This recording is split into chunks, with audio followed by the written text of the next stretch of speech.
Hi, this is Julie.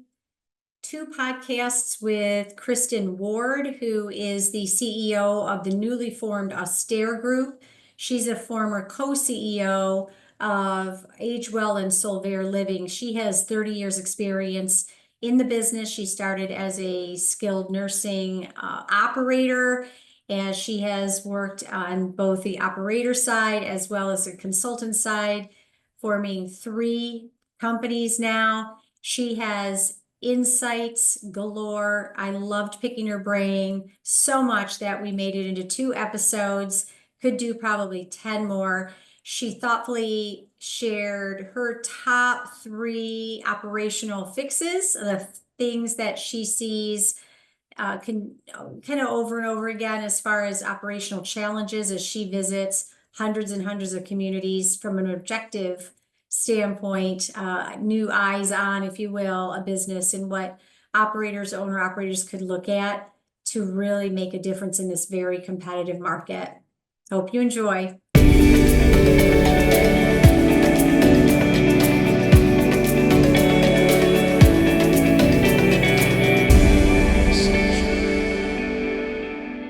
We'd like to thank Advantage Anywhere for sponsoring this episode of the Grow Your Occupancy podcast. At Advantage Anywhere, we understand senior living communities.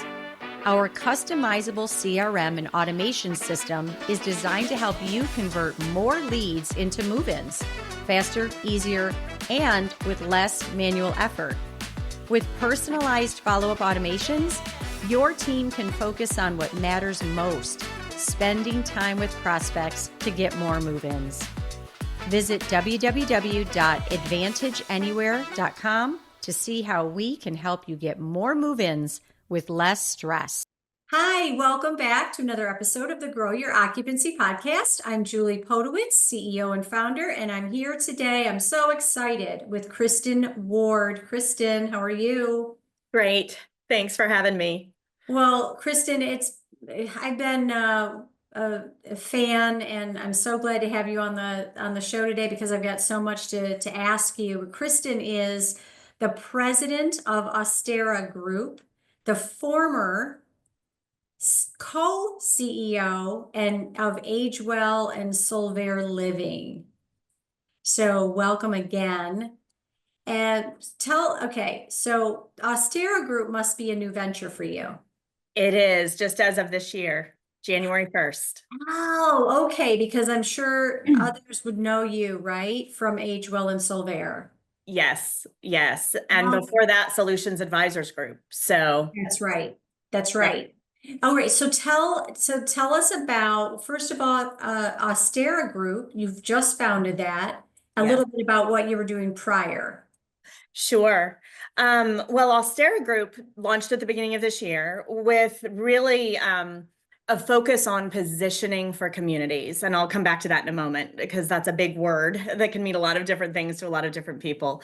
But launched it with my business partner, who is a seasoned interior designer in senior living, has worked for years on hundreds of communities in the senior living space, as well as she has some development and even financing experience. So a very broad variety and very different from what my background is, which I'll mention in a moment as well. But going back to what Austera Group focuses on is really working with operators, owners, and lenders on maximizing the value of their asset, right? And that comes down to positioning. And that positioning could be as simple as what is the real key differentiator for this community?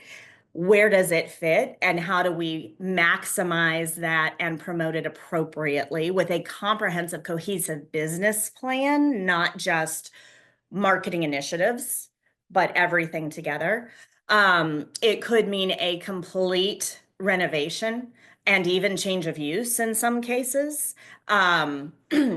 Worked on one, for example, that was all memory care that needed to be shifted to a high acuity assisted living in a portion, right? Required a renovation, some design elements, but also then a comprehensive business plan because it was a different use based on how the market had changed and couldn't support a 60 unit memory care. So Positioning can mean a lot of different things, and really with all of our experience, that's what we focus on, is working to maximize the potential of a community Got it. or a company through collaboration and consulting. This sounds like, first of all, much needed in the industry. And it sounds like um, I want to say like an evolvement. Is that even in a word? But evolve. I know your career has taken many, many very interesting growth paths and changes, but it sounds like a segue from what you were doing as co-CEO of Agewell and Solvere. And actually, as I think about it, I became passionate about positioning back in the mid 90s in my very first role. I started in this industry almost 30 years ago now. Next year will be 30 years, as a nursing home administrator with Beverly Enterprises, largest organization at the time back in the Yes. day. And it was an old, outdated nursing home, the plexiglass at the front and concrete slab building. And it was a 35-year-old building when I got it. But we changed that community from a Medicaid building to a Medicare building. We went through a renovation. I didn't even know what I was doing at the time. I was just improving the performance. But looking back on it today, it was a complete repositioning of that nursing home. It became one of the premier therapy leaders in the market. And it's funny looking back on it, I never would have thought of that even 10 years ago, that's what I was doing. But that's exactly what I was doing and have done through my career. I've held both operations and sales and marketing roles with organizations. I've been a VP of sales and marketing for Horizon Bay when that company was founded, or it started and split off from Senior Lifestyle back in 2001. But I've also been the COO of a startup that developed the first for-profit CCRC in the state of Pennsylvania, and done some really interesting projects. I've been very lucky to come into contact with some amazing entrepreneurial and visionary experts. And I've learned a lot from them in every role that I've been in. And then we launched Solutions Advisors Group, started as Retiring by Design and evolved into Solutions Advisors Group in February of 2009 in the recession. Right. Right. And really tried to figure out, again, what do you do, mostly with life plan communities, CCRCs. You can't change the market. You can't make them sell their home, but what can you do? Just sales skills, just a good marketing plan doesn't do it. You're going to have to fundamentally either add or change something that you're doing to allow people to live in a community with the economy being the way it was in 08 and 09. So I'd say the journey, to your point, has definitely evolved. And it's been a very interesting journey. So taking all those things that I've learned from all those different roles and positions, and really just trying to be a resource now for people to maximize the potential of their community, their business. It's fascinating. Yeah, I mean, so it sounds like, Kristin, you have looked on your own business, no matter what position or business, because being a sales director, being an administrator, being an activities coordinator is running a business, right? No matter what your role is, you're looking and you're able to like look on the business as well as work in the business. And then you're talking about those, looking at what the key differentiators, right, from your first position as a nursing home administrator, whether you kind of knew, hey, I'm going to look on my business for, business differentials, or it just kind of that's your area of interest and then expertise, and your mind sort of took you there, and then following that, right, through your career. And now you're helping others, right, other businesses do the same, take a minute to look on the business or hire you to your company, because that fresh set of eyes we talk about, you only have a fresh set of eyes once, or that objective view. It just is, I think I know my dog's the cutest, but I might not have the most objective view, even though Exactly. anyone would really agree, that you're like, now that's what you're doing then, right? Exactly. And when we launched Solvere Living in 2014, we had the consulting company, Solutions Advisors Group, and we were doing short-term management engagement to improve performance so owners could sell after the recession. But after getting then some long-term contracts, we formally launched a management company, mostly third-party management, but with a consulting bent, working with a lot of different owners, some inexperienced in senior living, some not, a lot of turnarounds and trying to figure it out, collaboratively. But I hired a lot of people, a lot of consultants to help. To your point, you get blinders on and you start to look at things a certain way. And I wanted people to come in and tell us where we could improve, giving different viewpoints, continuously growing. It's so important. The industry's evolving, we're evolving, and it does help to have someone else come in. And we benefited greatly from all the different consultants. We invested in them during the growth of Solvere Living and Solutions Advisors Group, and it really helped us prepare then for the development phase, right? The boom in development that occurred a few years ago. We opened 8 new buildings in the last 3 years. So had that new development arm, and each of those segments, I guess, if you will, of the business and growth requires you to be very strategic, and that's hard to do sometimes by yourself. And if you're in the weeds, Right. it's real hard to fly at a mid-level.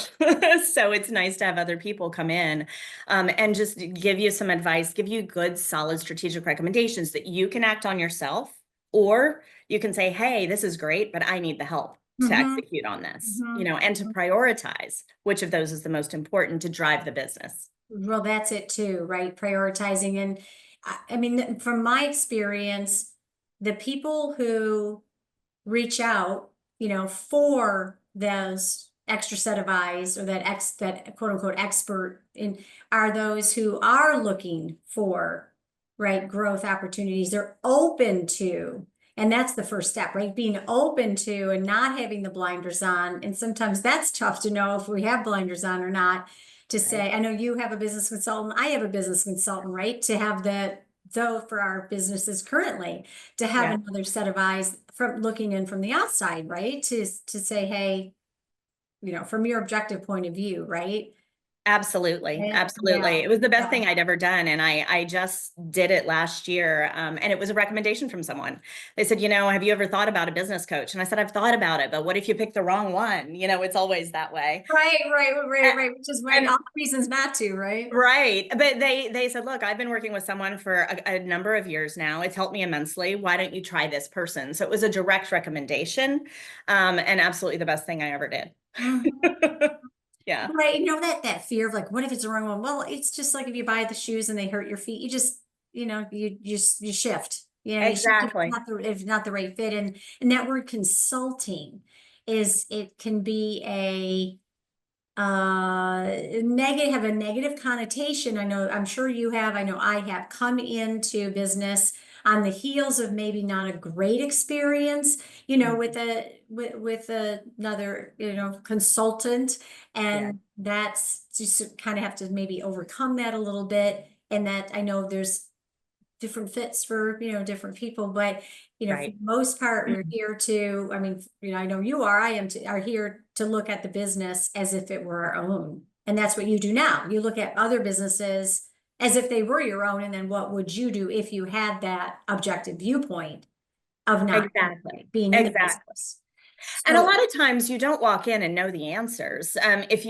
If someone says they do, they probably don't have the whole answer.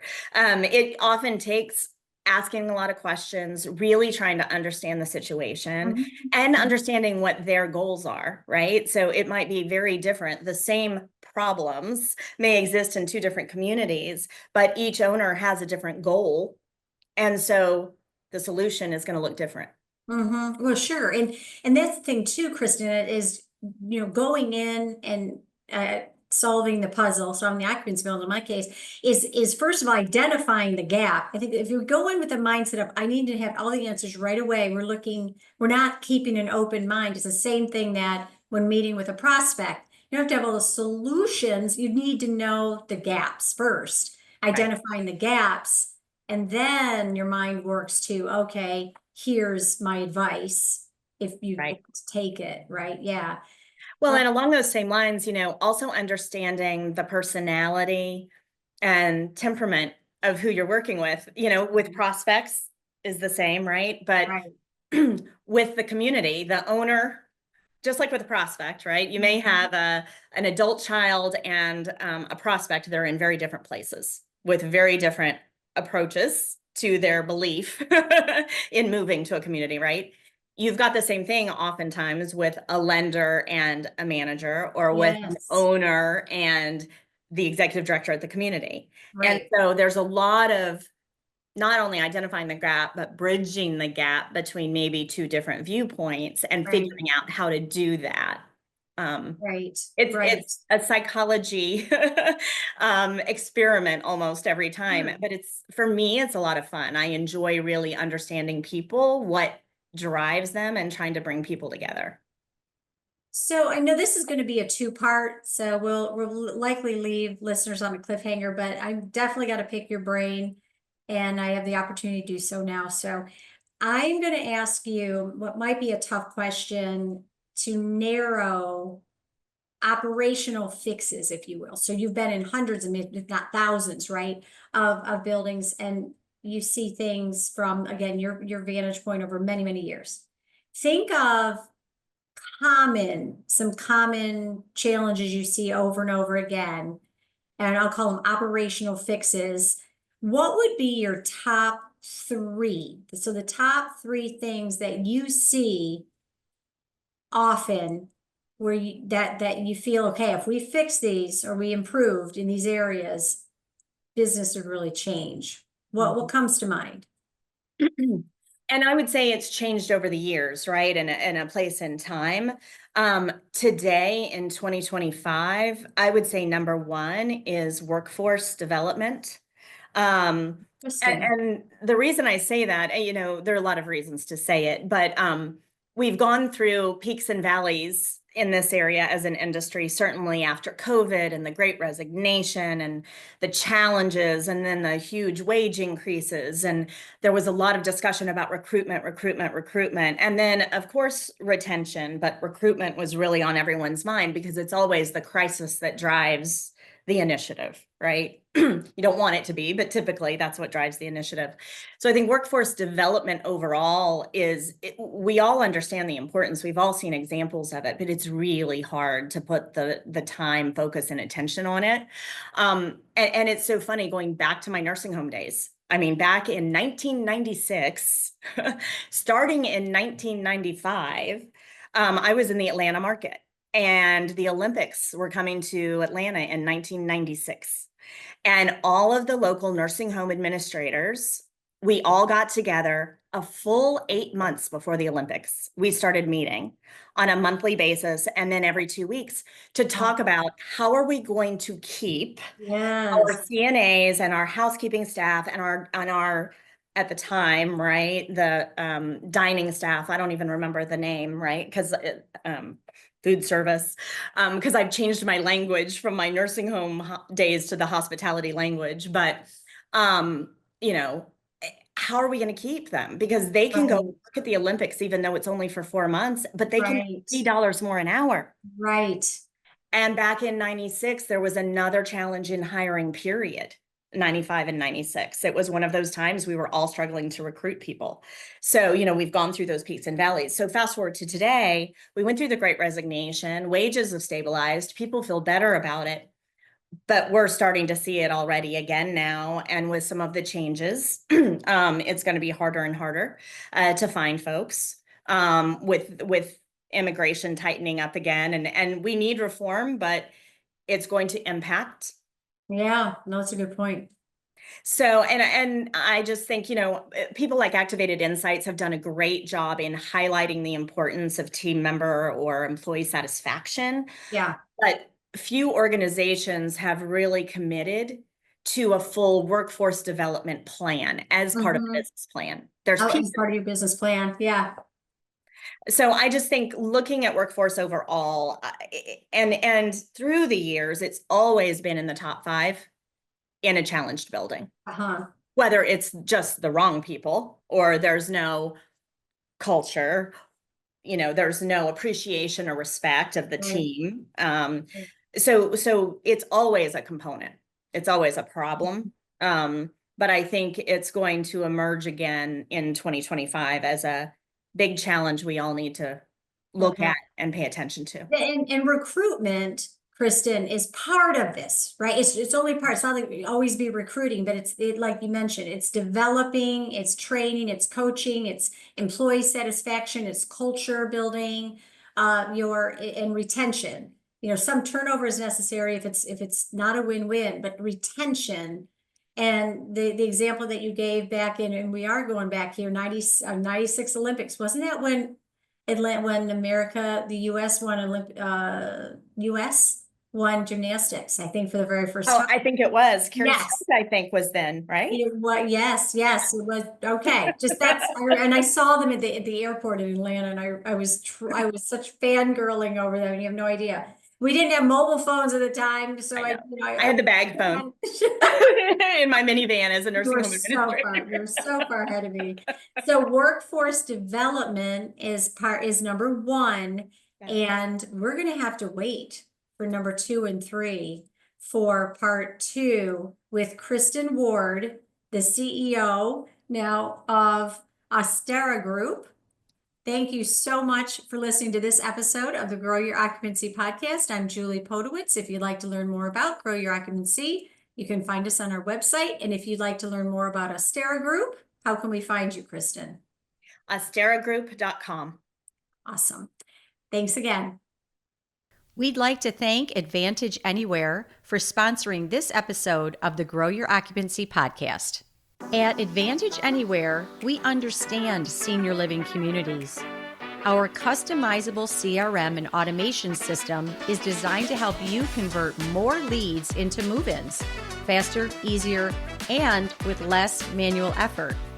With personalized follow-up automations, your team can focus on what matters most, spending time with prospects to get more move-ins. Visit www.advantageanywhere.com to see how we can help you get more move-ins with less stress.